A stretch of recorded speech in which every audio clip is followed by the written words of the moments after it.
Precinct bonus episode for The Empty Hours, which we discussed in the main podcast. It's made up of 3 short stories, The Empty Hours, Jay and Storm, originally published in magazines and released in 1962 in 1 volume. And here we are in the bonus episode, ready to discuss the varying covers of the different editions of the books that we've got. Oh, so varying. Oh, the variation is entirely basically how much sun may have gone on our exactly identical covers otherwise. Well, let's work that out.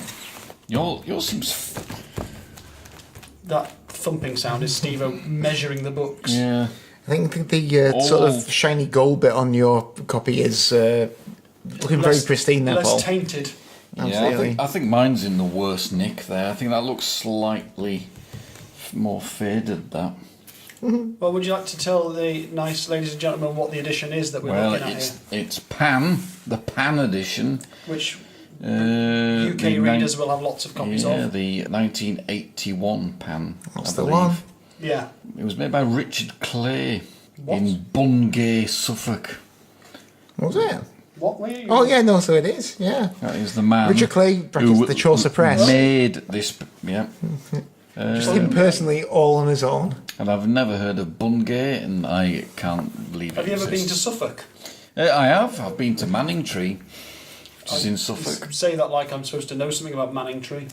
Well, a friend of mine's dad was the mayor of Manningtree. Oh, well, there you Well, go. there we have it. That was more than I expected to learn about Suffolk today. Went sailing with, yeah. Manningtree, yeah, it's Of the course. Essex Yeah, I was going to say. end of Suffolk. Oh, right. And I was in Essex on Monday, Exactly. so up a hill, So or at yes. least a prow. Yeah, we've all got Bury St Edmunds is in Suffolk, isn't it? this. You know, the people who listen Brewing around the that world terrible will be beer. absolutely riveted by the So enthralled. idea of Suffolk. Is Suffolk as flat as Norfolk? Yes. Fair enough. Essex is quite flat as well. Ipswich in Suffolk. Ipswich is, yeah. Ipswich will be the metropolis of Suffolk. The gleaming metropolis. 99.9% of people in Suffolk will live in Ipswich, and the remaining 0.1% live in Bungay and And make Manningtree. books.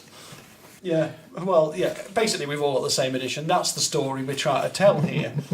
And we haven't gone through forensically to find the differences, but the book itself is dedicated to Howard Melnick, which McBain says is my brother-in-law, which at the time Howard Melnick was his brother-in-law. He was married to Anita Melnick. Really, there's not much to say about it. It's got a nice street scene on the front, which, where would you say that street scene was? You'd think it's New York, but it's got a look of Chicago. That looks... It's a nice photograph by Colin Thomas, who did a lot of these pan covers. I could quite easily believe Could that's be Chicago. I'm going to say Toronto. Oh, Who yeah. knows?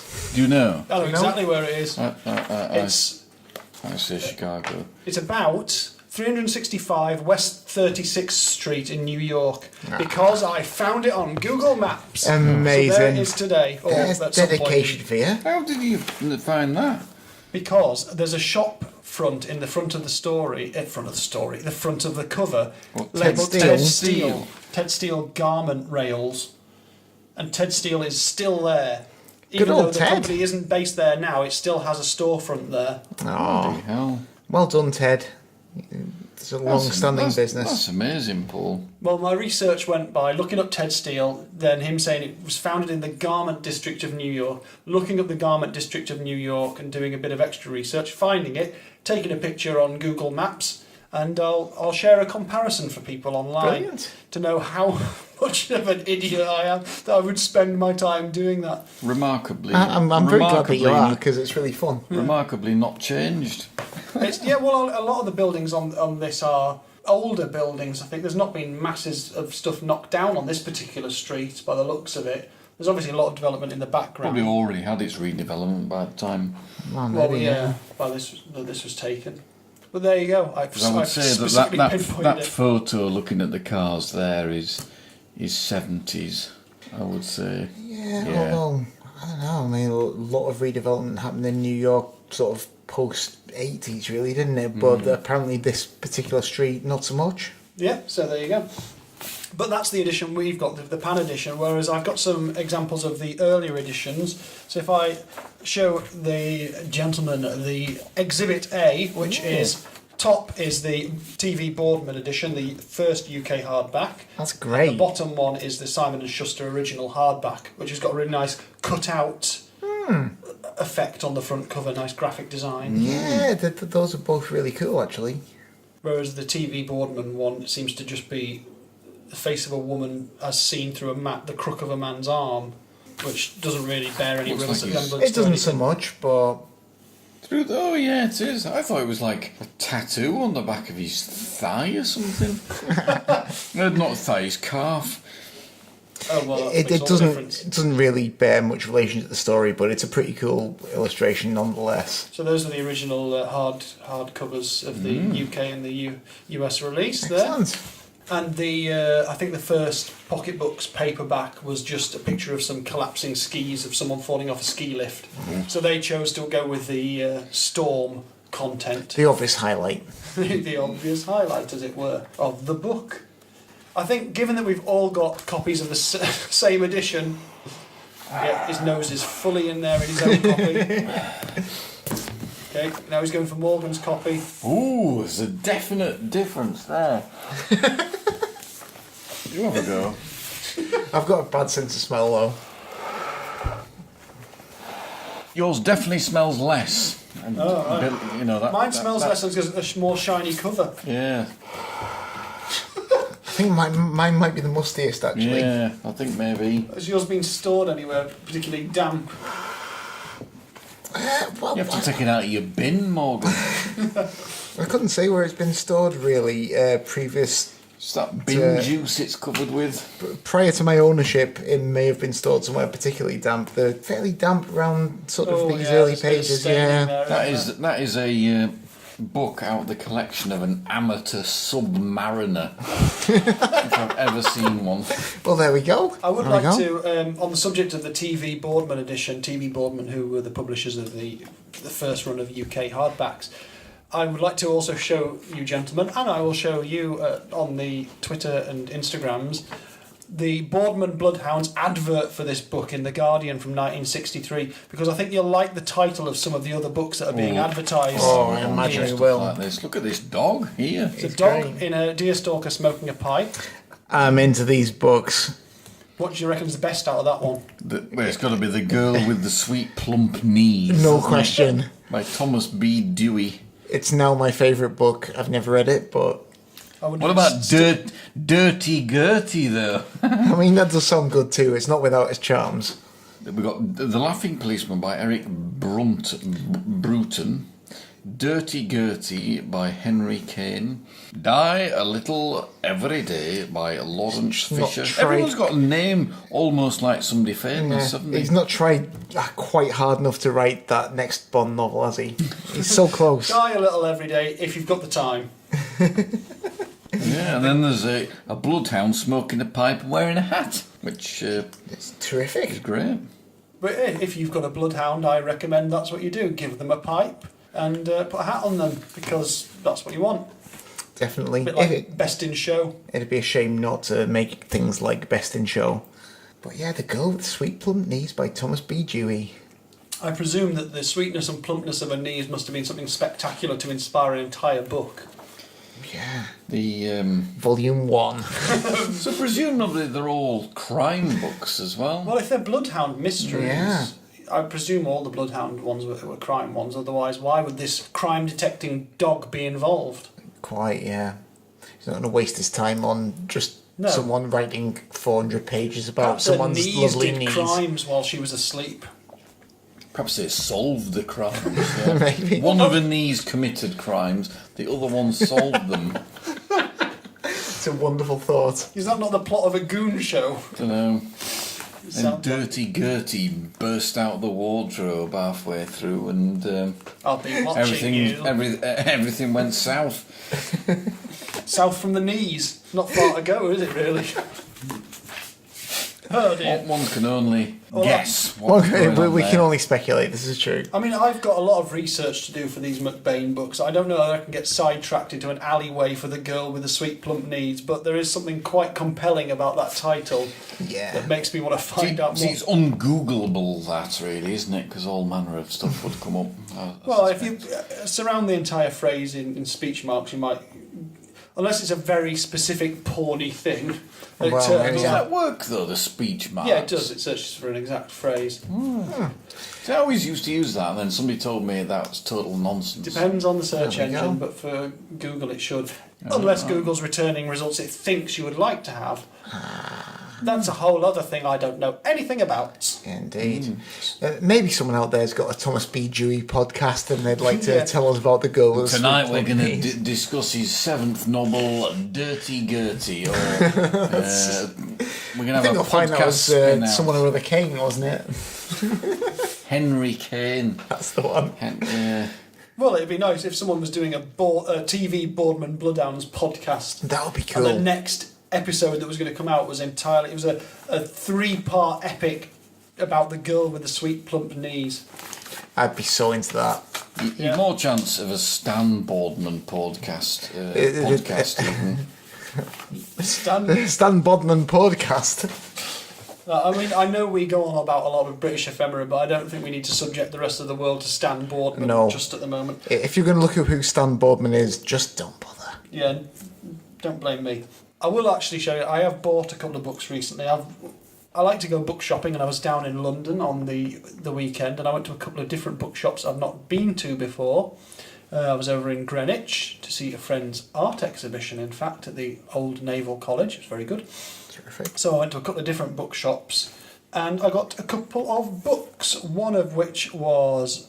I can't remember which shop I got this from. Actually, I think this was one from up near King's Cross, which was a Lawrence Block called Hit List. Oh, is that the Kellerman one? Well, you tell me. I think so. So it's kind of a novel, but actually each chapter's an individual short story about his hitman. Is it Kellerman? Keller, yeah. Keller, rather, maybe. I've read a couple of them in the collected short stories because he put a few in. He was like, well, they're kind of novel, but they all work on their own, and they do. Yeah, so those are really cool. You'll enjoy them. And I got The Hot Rock by Donald E. Westlake. I really want to read this. I've never read it or seen the film, but I'd like to experience both. So, of yes, I put a thing on Instagram, and someone said that the film was very good. And Yeah, so I would like to see it. those. Robert I've got Redford, I've isn't got it? I've got a few Don Lee Westlakes I've not read The, by uh, himself, but I've not got this one. I've only read a couple of the later Dortmunder novels, but they're great. Rex Stout says it's a wonderful book, so that's a ringing endorsement right there. Yeah, I love the front cover of this edition of the book because it's not a film tie-in edition by any means, but it has got a photograph of 5 men on the front. Yeah, just a heist crew, Yeah. generic heist crew. Right, it sounded a bit Parker-like. This, the word caper is involved in the That's description. like they're kind of like the other side of the Parker coin. It's like just comedy heists rather than sort of deadly serious heists that end up in horrific bloodshed. They're really fun, so I'd recommend the Dortmunder novels of Donald E. Westlake to any of our listeners. I think you said to me that the film of this book was the inspiration for the Sleater-Kinney album title, Absolutely, The Hot Rock, yeah. which is a phenomenal album. It's a phenomenal album. Yeah, I think they just actually met Robert Redford shortly before because they contributed a song to the soundtrack of The Horse Whisperer, Oh, right. which he'd been directing, and I think as a result of that, they'd got into some of his old movies, seen The Hot Rock and gone, there's the title. I watched All the President's Men recently with Robert Redford in it. He executive produced and starred in it, and he looks so cool in it. Oh, I just wish I could wear that beige suit. It's funny. Yeah, there's some great looks in that. Yeah, it's very much a period piece, but it's not bad. It's like, that would look cool. That's what I think, anyway. It's just me clinging on to blonde stars. And who knew Clement Freud was in the film as well? Yeah, if you've not seen the cover as I've posted it on our Instagram, go and have a look. It's a hell of a selection of middle-aged white men with guns, and one of whom sat like Christine Keeler backwards on a chair.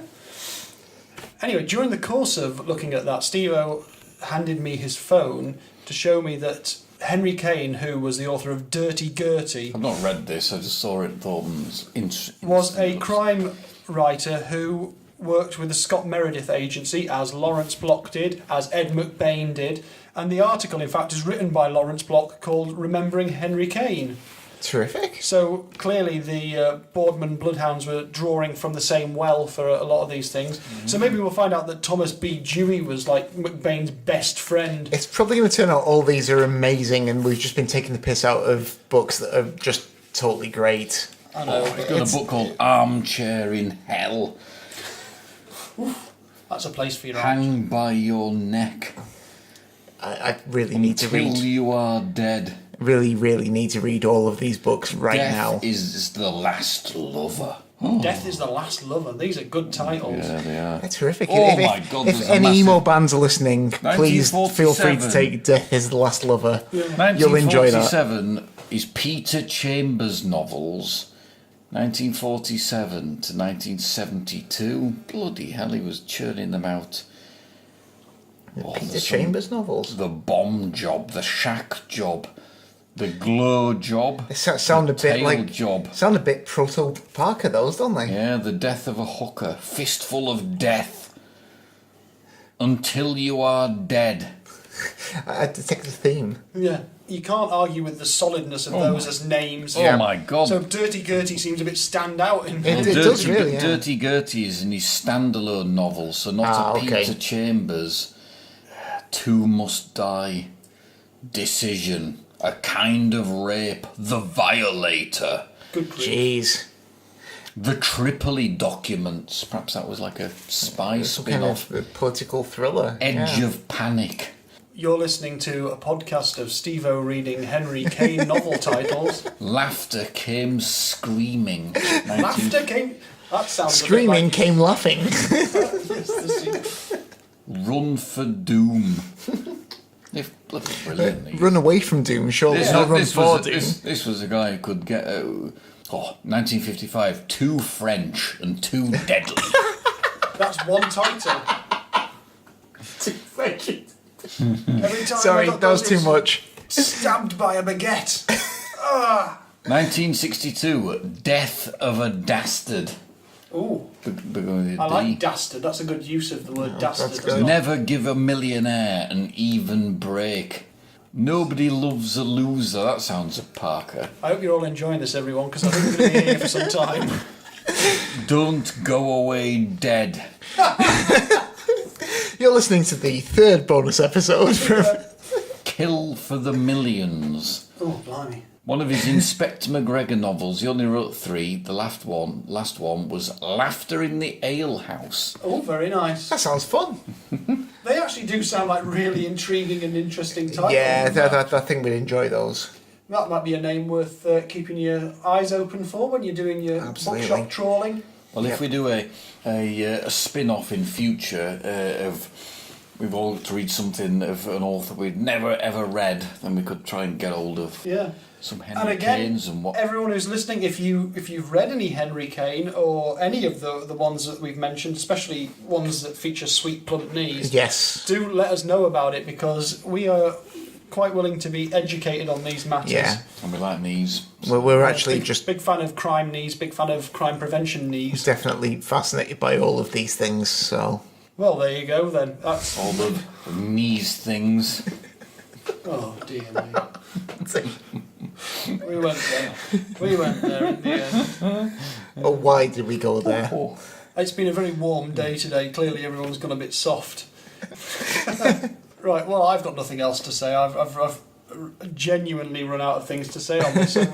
It was quite a long main podcast, and we've discussed our one copy that we've got one edition that we've got 3 copies of between us of this book, and we've not had any particular submissions about this story, and I don't feel that the audience deserves the agony of going through any more details about Carry On Cruising.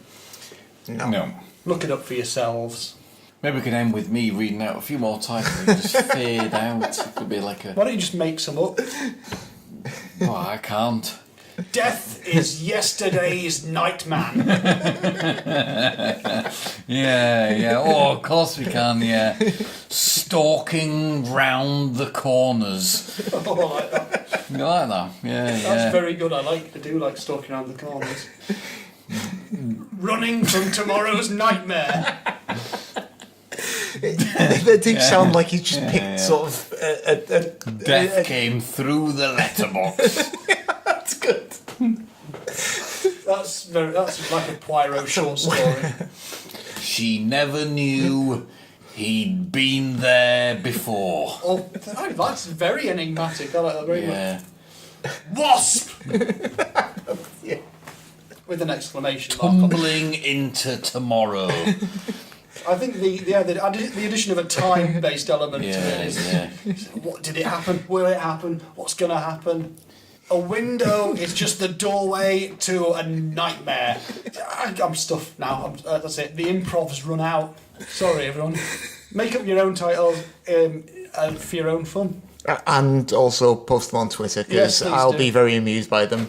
I might have thought of some by the time I get back to Twitter as well, but I was just laughing Well, too much. on the podcast I did with Adam about the Star Trek episode, I did challenge him to come up with a single word crime story to sort of reflect that period of McBain where the titles were ice, heat, lightning, bread, all that stuff. What's the best one word thing you can come up with for a title for a crime novel? And it's quite a good challenge.